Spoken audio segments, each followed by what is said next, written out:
دستخط کر چکے ہیں۔ پاکستان کے اکابرین جن میں حضرت مولانا مفتی تقی عثمانی، مفتی منیب الرحمان صاحب، پروفیسر ساجد میر، علامہ ساجد علی نقوی، ان تمام حضرات کے اس پیغام پاکستان کے فتویٰ اور بیانیہ پر دستخط ہے۔ پھر اس پیغام پاکستان کے بیانیہ پر امام حرم کعبہ اور شیخ الازہر انہوں نے بھی دستخط کیے، بلکہ الازہر شریف سے پیغام پاکستان عربی زبان میں بھی شائع ہوا۔ پیغام پاکستان کیا ہے؟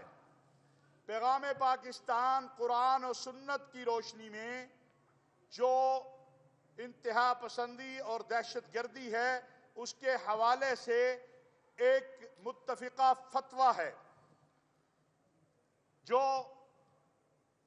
میثاق مکہ رابطہ عالم اسلامی نے مکہ المکرمہ سے جاری کیا، جو شیخ الازہر اور پوپ فرانسس نے ایک دستاویز جاری کی ابوظہبی سے۔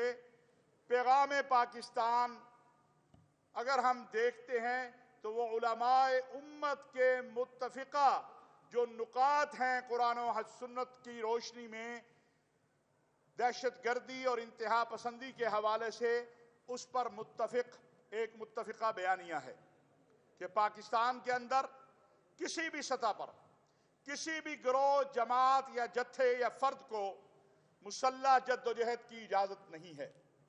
پاکستان کی عوام، ریاستی اداروں، پاکستان کی فوج، سلامتی کے اداروں پر حملے کرنا یہ نہ صرف یہ کہ غیر شرعی ہے بلکہ حکومت پاکستان اور ریاست پاکستان کی ذمہ داری ہے کہ وہ ایسے عناصر کے خلاف کارروائی کریں جو پاکستان کو عدم استحکام سے دوچار کرنا چاہتے ہیں۔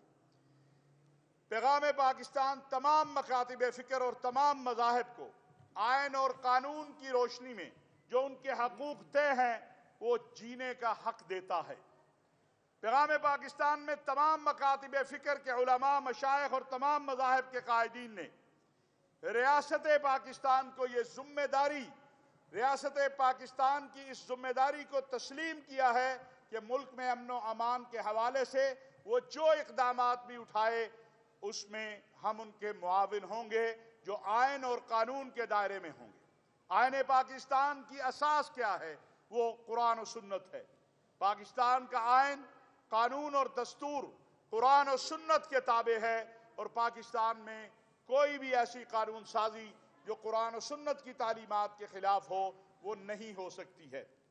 آپ نے دیکھا کہ گزشتہ 2 ہفتوں کے دوران پاکستان کے اندر دہشت گردی کے حملوں میں اضافہ ہوا۔ ہمارے فوج کے جوان اپنی شہادتیں خواہ وہ خیبر پختونخوا میں ہوں، خواہ وہ بلوچستان میں ہوں، خواہ وہ پنجاب میں ہوں یا سندھ میں ہوں، وہ اپنی شہادتیں دے کر پاکستان کی بنیاد کو اور پاکستان کے امن اور استحکام کو مضبوط بنا رہے ہیں۔ آپ نے یہ بھی دیکھا کہ میاں والی میں کوشش کی گئی کہ پاکستان کی جو ایئر بیس ہے اس پر حملہ میں کہ پاکستان کے جو اثاثے ہیں ان کو نقصان پہنچایا جائے۔ الحمدللہ ہماری فوج، سلامتی کے اداروں، فضائیہ کے جوانوں نے اسے ناکام بنایا۔ پوری قوم دہشت گردی اور انتہا پسندی کے خلاف پیغام پاکستان کے بیانیے کو لے کر آگے بڑھ رہی ہے۔ کسی بھی شخص کو یہ حق حاصل نہیں ہے کہ وہ کوئی ایسا فتویٰ صادر کرے جو قرآن و سنت کی تعلیمات کے خلاف ہو۔ اسی طرح میں یہ بات بھی عرض کرنا چاہتا ہوں کہ ایک منظم پلان ہے کہ مسلم دنیا کے وہ ممالک جو مضبوط ہیں، طاقتور ہیں، ان کو کمزور کیا جائے۔ اس لیے ان ملکوں کے اندر فرقہ وارانہ اور نسلی اور مختلف عصبیتوں کو ہوا دی جاتی ہے۔ الحمدللہ پاکستان کے تمام مکاتب فکر کے علماء، مشائخ نے خواہ وہ کوئی بھی فرقہ وارانہ تشدد کی سازش ہوئی ہے یا مسلم مسیحی یا اور دیگر مذاہب سے تصادم کی، اس کو مل کر ناکام بنایا ہے۔ آج پورے ملک کے اندر سے ایک آواز ہے، इंतहा पसंदी और दहशत गर्दी का इस्लाम से और मुसलमानों से कोई ताल्लुक नहीं है। इस्लाम बेगुनाहों को कत्ल करने वालों से बरी है और कुरान का यह हुक्म पूरी दुनिया के सामने आसमान पर चमकते हुए चांद की तरह वाज़ेह है कि जिसने किसी एक इंसान को कत्ल किया, किसी एक जान को कत्ल किया, उसने पूरी इंसानियत को कत्ल किया। आज जहां हमें पैगाम पाकिस्तान के ज़रिए वहदत का पैगाम दिया है, वहां हम ये समझते हैं कि जो उम्मत मुस्लिमा के मसाइल हैं और जो उम्मत मुस्लिमा के मसाइब हैं, खा वो फ़लस्तीन है, कश्मीर है या दीगर मसाइल हैं, उसका हल भी वहदत उम्मत में है। पाकिस्तान के वज़ीर आज़म OIC के इजलास में शिरकत के लिए रियाज चले गए हैं। कल अरब लीग का इजलास भी रियाज में हो रहा है, परसों OIC का इजलास हो रहा है। पूरी मुस्लिम उम्मा और आलमी दुनिया की नज़रें रियाज की तरफ लगी हुई हैं। हम उम्मीद करते हैं और हमारी तवक्को है और हमारी ख्वाहिश है और हमारी दुआ है कि अल्लाह तबारक व तआला रियाज से हमारी मुस्लिम क़यादत को ऐसा फैसला करने की तौफीक दे जिससे मुस्लिम उम्मा के ये जो ज़ख्मों से खून बह रहा है, इस पर सिर्फ मरहम पट्टी ना हो बल्कि इसका मुस्तकिल हल निकले।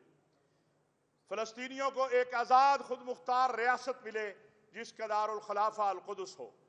मैं ये भी वाज़ेह करना चाहता हूँ कि ये जो एक बेबुनियाद प्रोपेगेंडा किया जाता है कि पाकिस्तान ने अपनी पॉलिसी को फ़लस्तीन के मसले पर तब्दील किया है, पाकिस्तान की पॉलिसी वही है जो कायद आज़म मोहम्मद अली जिन्नाह रहमतुल्लाह अलैह ने दी थी। और आपने देखा कि कल हमारे वज़ीर आज़म ने ये बात दुनिया के सामने रखी है कि जिस तरह फ़िरऔन अपने दौर में बच्चों का कत्लेआम कर रहा था, आज इसराइली भी उसी तरह बच्चों का कत्लेआम कर रहे हैं। और मसला फ़लस्तीन पर दो टोक मौक़िफ़ को बयान किया है। इंशाअल्लाह OIC के सरबराही इजलास में भी पाकिस्तान अपने मौक़िफ़ को भरपूर अंदाज में बयान करेगा और ये रियासत पाकिस्तान का मौक़िफ़ है जिसका वज़ीर आज़म और हमारे सिपह सालार जनरल हाफिज़ सैयद आसिम मुनीर ने फ़लस्तीन के सफ़ीर के साथ और कोर कमांडर मीटिंग के बाद अपने मौक़िफ़ में इजहार किया है।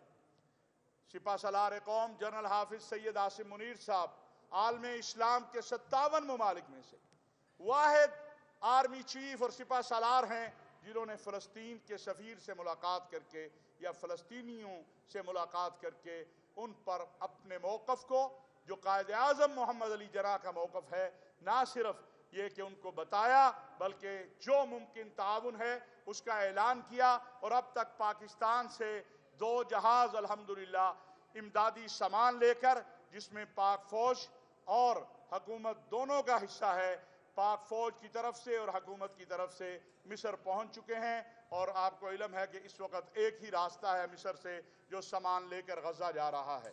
हमारी दुआ है कि ये बर्बरियत, वहशत, सफाकियत ख़त्म हो और फ़लस्तीनी अपने घरों में बसें और वो दिन करीब आए जब हम सब जाकर अल कुद्स शरीफ में और अल अक्सा में 2 नफल अदा कर सकें।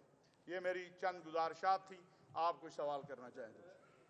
पाक फौज के अफसरान वो जवान वो शहीद हो रहे हैं, कुर्बानियाँ दे रहे हैं, लेकिन सोशल मीडिया पे एक अलग किस्म की जो है एक वॉर चल रही है तो उन कुर्बानियों को उस तरह से एक्सेप्ट नहीं किया जाता जिस तरह वो कुर्बानियाँ दे रहे हैं। इस पर क्या कहते हैं? मैं समझता हूँ कि एक तो वो अनासिर हैं जो हिंदुस्तान में या पाकिस्तान दुश्मन ममालिक में बैठ के इस तरह की सोशल मीडिया पर कैंपेन चलाते हैं, और कुछ हमारे दानिस्ता या नादानिस्ता तौर पर लोग हैं जो इसका हिस्सा बनते हैं। मैं उनसे भी ये कहना चाहता हूँ कि अगर आज ये कौम और फौज का इत्तेहाद ना होता तो जो 9/11 के बाद 9/11 के बाद पाकिस्तान में दहशतगर्दी की लहर आई थी, आज हमारा हाल भी लीबिया और इराक और यमन और इस जैसा होता। अल्लाह का शुक्र अदा करें कि आपके पास एक मजबूत फौज है, आपके सलामती के इदारे मजबूत हैं और कौम और फौज का इत्तेहाद है। और ये जो प्रोपेगेंडा करने वाले हैं इनकी हैसियत कोई नहीं है। पाकिस्तान की कौम अपनी फौज के साथ खड़ी है, अपने जवानों के साथ खड़ी है और अपने शुहदा को और गाजियों को सलाम पेश करती है। یہ میرا